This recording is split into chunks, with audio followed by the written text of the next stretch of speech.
Meron na pong bagong pag-asa para sa mga kasambahay na matagal nang hindi nagtatrabaho sa kanilang mga employer o tumakas.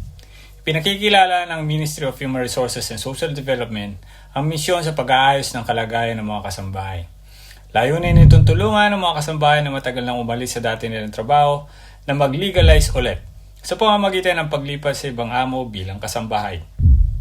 Ang programang ito ay tatagal ng 6 na buwan mula sa araw ng anunsyo, kaya kung eligible po kayo, ito na ang tamang panahon para ayusin ang iyong status. Sino ang pwede makinabang? Ang mga matatagal ng kasambahay na umalis sa kanilang trabaho bago pa i-anunsyo ito. Hindi sakop dito ang mga umalis pagkatapos ng anunsyo at ang mga pumasok sa bansa na ilegal. Ang mga pangunahing layunin ng programang ito, gawing simple at mabilis ang proseso para sa mga kasambahay, ayusin ang sistema ng domestic worker, at bigyan ng legal na proteksyon ang amo at ang kasambahay. Paano gawin?